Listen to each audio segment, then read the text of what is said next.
Hey, what's up YouTube? Today we are going to go over middleware inside of Auth.js and Next.js so you guys can create protected routes. This is video number 4 of a 4-part video series that goes over in depth how to use Auth.js version 5 with Next.js. So if you guys do need help configuring Auth.js or setting up your database, I recommend going back to video number 1 or 2 of this series, and there should be a playlist to the right side of your screen. And also, before you get started, if you guys can hit that like button and also subscribe for more content just like this, that'd be greatly appreciated. But other than that, let's jump right into it. So let's create middleware while utilizing Auth.js version 5.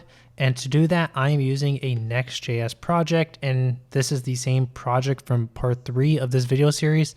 And what we can do here is Next.js has a file convention. If we name it middleware.ts on the root layer, that is going to be by default the middleware file. So we're going to do that on the root layer. So it'll be middleware.ts. Let's go over to the Auth.js documentation. And the page I am going to go on is the getting started page with the migrate to next Auth.js version 5 tab selected. And if you guys go to step number 4, it says details. You see there's different tabs. We are going to select middleware. And as you scroll down, it tells you the different breaking changes that you need to make for version 5, and also gives you a boilerplate code for the middleware.ts file. But we're not going to copy this because for us, we are using the Prisma ORM, and this isn't edge compatible. So that is going to have to take into account, and it's going to make a lot of changes for our code. For example, we created 2 configuration files in part 1, which was the auth.config.ts file and the auth.ts file. So if we scroll down to step number 8, it does talk about edge compatibility, which is where we created the 2 configuration files. And then it tells you how you should structure your middleware file. So instead, we're going to copy this, right? So we're going to copy this, and we're going to paste this into our middleware.ts file. Now I want to clean up a few things with the boilerplate we just copied over. We can get rid of this type right here and just leave it as the request object. I also want to get rid of this async function middleware and just make this an arrow function. And the last thing I want to do is I need to add a object called config at the bottom. And this is going to have a matcher property. And I'm going to explain exactly what this is. The config object is going to tell our project when it should invoke the middleware function. So right here, this export default auth, let's just separate this more. This is our middleware function. And the matcher function, matcher property, my fault, is equal to an array of strings. And this is a regular expression. And this is straight from Next.js, or it comes from Auth.js. You could get it a bunch of different places, and the one we're going to copy it from is from Clerk. So Clerk has a really good one, and this is the one I copied. And what this means is going to run the middleware on any page that is in our project, except anything that's prefixed with the underscore next. So anything Next.js specific that's static like this, it's not going to run. But other than that, it will invoke our middleware function on any page as long as you define your config object. To make sure it's running, we can also add some logic here. So first, just to make sure, we can console.log. We could say middleware called, and then we could do a comma. And what we can do is we could get the request.next URL.pathname. And what this is going to give us is the path name of this specific path we're on. And this should pop up in this server console. So let's test out. Make sure your development server is running.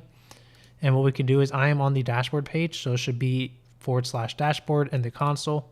So let's refresh, go back. And what we do is we got middleware called /dashboard. So our middleware actually ran and this function got called when we landed on this page. So that means we could do a bunch of powerful things like checking to see if the user should have access to that page. So having protected routes, if the user shouldn't have access or should have access, depending on if it's a login page, a register page, a dashboard page, whatever your project entails, you can check the user through your middleware. We can also check to see if the user is logged in or not. And the way to do that is we can do a console log. And what we can console log is the request.auth and see if we get an object back of the user. So what we can do here is, let's go back to our development server, refresh the page, go back to our server, and as you can see, we have the first console called here, middleware called, and then we are getting an object of our user. So that means we are logged in.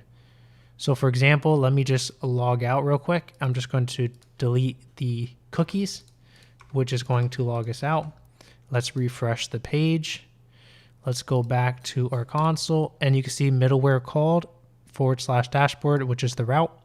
And then we're getting null for the user. So you can see everything is working, and we could use these two things, the path and if they're logged or not, to actually create very efficient middleware. Let's now define our routes, and it's going to be very simple for this project since we don't have many routes. And I'm going to do that in a separate file called routes.ts on the root layer of my project. So we're going to say routes.ts, and I'm going to create a variable called private routes. And you could set this up however you want. There is multiple ways you could do it. This is going to be an array, and this is going to be an array of strings. And the only private route we're going to have right now is the dashboard. So that means the only people allowed to access the dashboard page are going to be people who are actually logged in. So that's all I'm going to have right here for this file. Let's go back to our middleware. Let's import the private routes.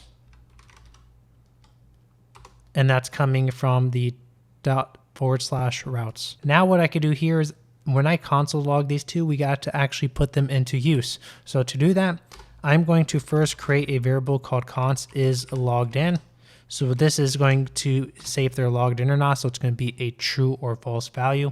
And to do that, we're going to have equals, and it's going to be a double exclamation mark request.auth, like that. So this is going to give back a true or false value. So if they're logged in and there is an object, this will return true. So this will become true. And if there is no object, there's no user and it's null, it's going to return false because it's a falsy value. And if you hover over is logged in, as you can see, TypeScript knows that it is going to be a Boolean, type of Boolean. Next is we could destructure the next URL from the request. So next URL, this is just going to be just from the request like this. And what we can do now is define the private routes. So we're going to say const is private routes. Since we only have one, we could just do like that, equals, and it's going to be private routes, which is what we imported here at the top, dot includes. And what it's going to include the next URL, that's what we destructured, dot path name. So if it includes the path name, so if the route is /dashboard and it includes that, it is going to return a true value. So this is going to be another type of Boolean. So that's what we're storing here in this variable right here. And now let's see if it's going to be is auth route. So if it is a auth route, it's going to be the next URL dot path name dot includes.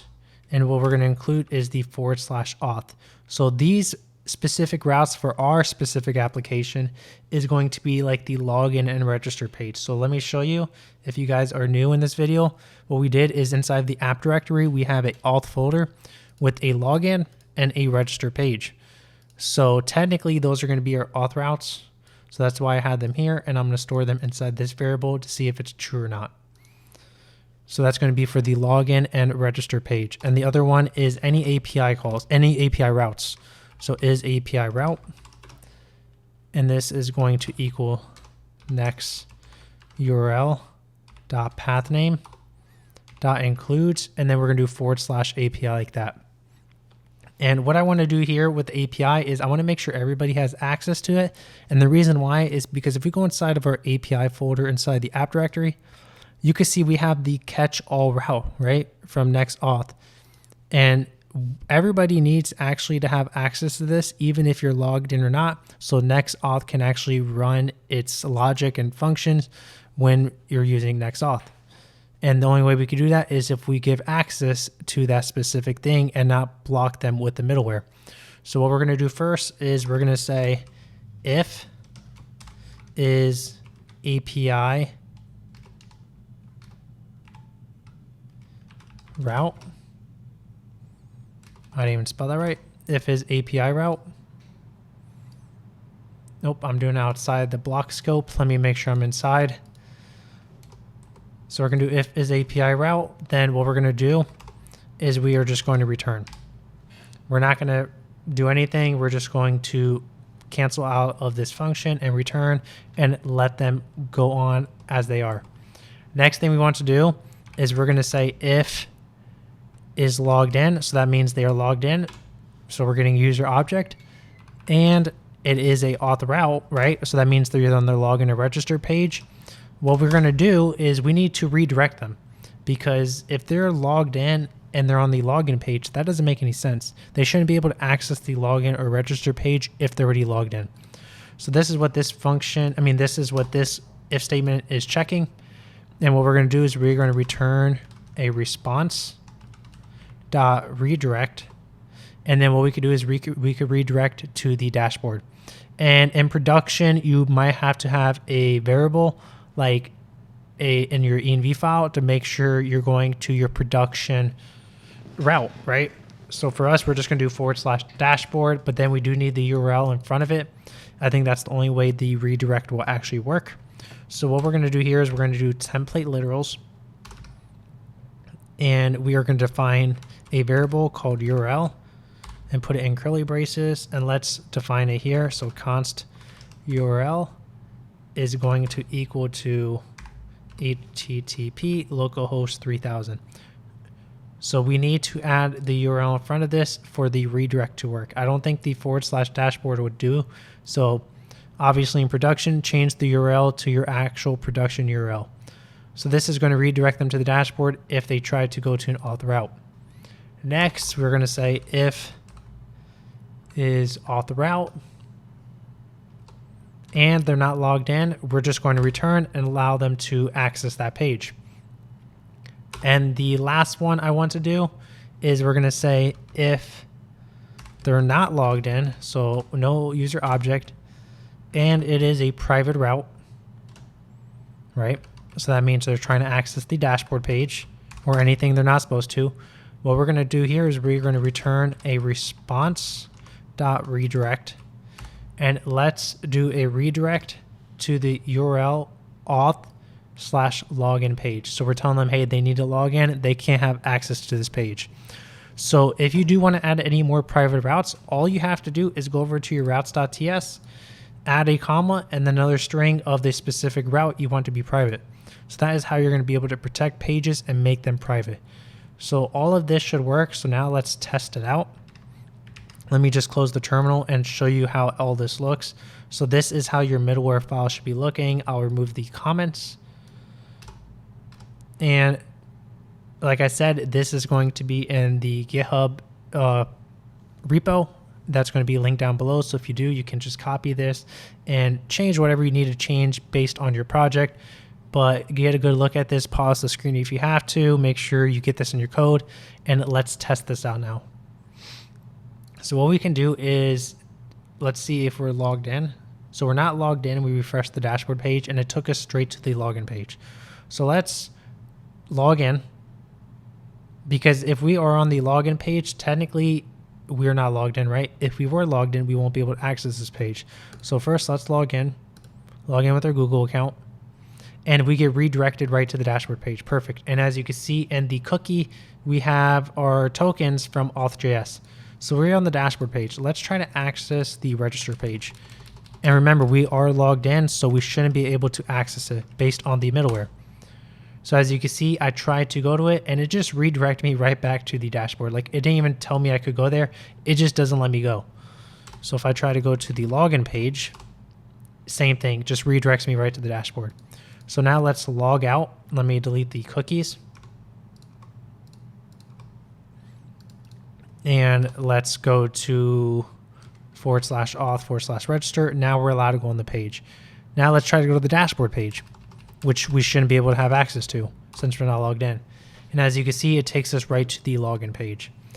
So this is how to set up your middleware using Auth.js version 5 and Next.js.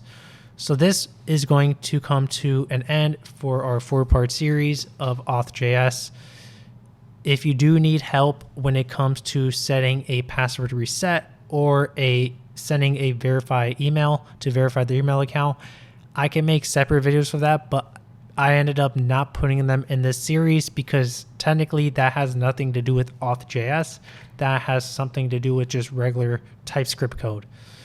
But other than that, hope you guys enjoyed this 4-part series. And like I said, if you guys want to learn how to do the reset password or sending verified emails, just leave a comment down below and I will make a separate video outside of this series to teach you guys how to do that.